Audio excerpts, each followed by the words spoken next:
This is Lydia Hyde from your All the Way Up Radio Show. I'm your favorite accountant here with John Pennington, a small business owner.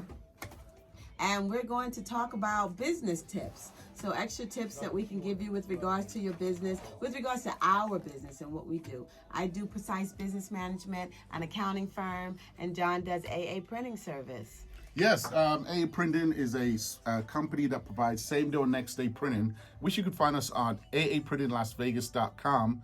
On our website, we have all our jobs that you could get printed, like business cards, flyers, posters, banners. We do the whole shebang, I should say, in one-stop shop for everything. So if you find yourself in a bind and short on time, always reach out to AA Printing and we'll get your job done for you.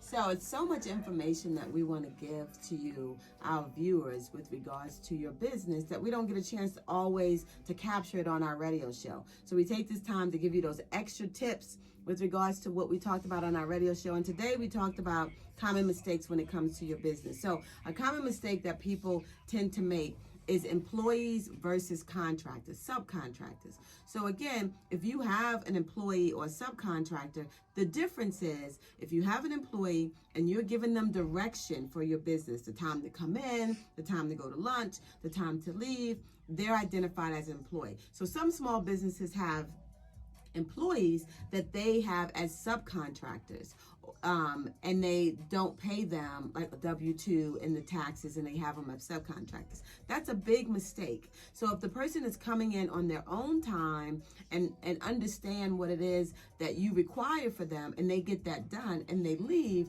then that's a subcontractor or contractor within your business. It's so important because people tend to have subcontractors and then they fire them and they go to get unemployment, and the unemployment agency asks you, okay, did they give you direction on when to come to work, when to leave, and when your breaks are? And they say absolutely. So they're actually an employee. So again, you want to make sure you know the difference between employee and subcontractor or contractor with your business, and that you're hiring them in the position that they're qualified for. Okay, so employees and subcontractors. John, what you got? I got what you got. What you got? What you got? She's like, what you got? Well, my advice is mistakes that people make when it comes to printing. Okay, the common mistakes that I find that people do is when you come into a shop and you get something designed, or you get it designed somewhere, you don't double check your spelling, you don't double check the artwork, and then you come in and you get it printed. Even online, you'll send it and get it printed, and then when you get it back, you find out the telephone number's wrong or the website's wrong. It's up to you to double check. Whenever they send you a proof, it's up to you to double check that everything is correct. Because once it's printed, it shouldn't be the printer's fault that a job was not done correctly. It is your fault for not double checking your own information.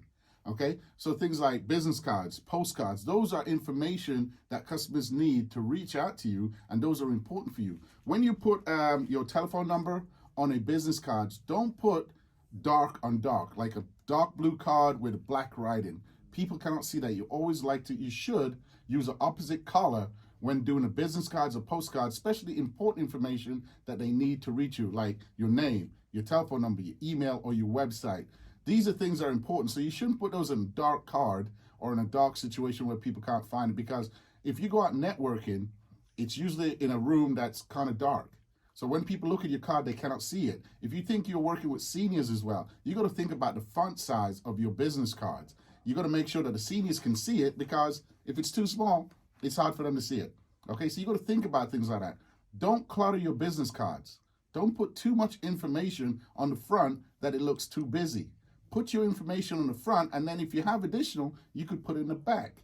Like, if you want to tell people to refer someone to you, or the best thing I would use it for is to put additional information about the services you provide for that business. Because on the front, all it has is a way to contact you and information about your business, but it doesn't provide information about your service, and that's what is important. People need to get a hold of you. And the other thing as well, make sure you put an address on it.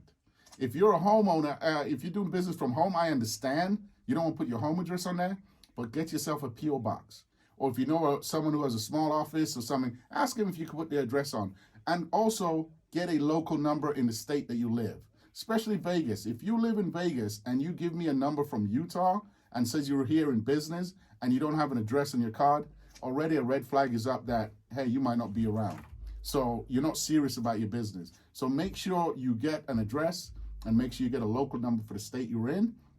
Also, make sure the important, like if you have a license that you need to put on, like real estate agent, those could go on the front of your cards, at the bottom of the card, not in the middle, not at the top, but it's always best to put it in the bottom right corner. And also your information should be from the left, because people tend to read from the left. So make sure all information, because I see people put their contact information on the right. We're not used to that. The brain is trained to see certain things a certain way, and always go from the left when you're reading a business card. So keep that in mind when you design your business cards, and don't use temporary business cards, which are paper. Don't use that. Always get yourself some nice quality business cards. Cardstock will do. If you don't have it on that day, go to the event, ask other people for their business cards until you could get your own, and then reach out to them. Okay, so that's my little tip for you today. Reference quality and information on your business cards. Thank you.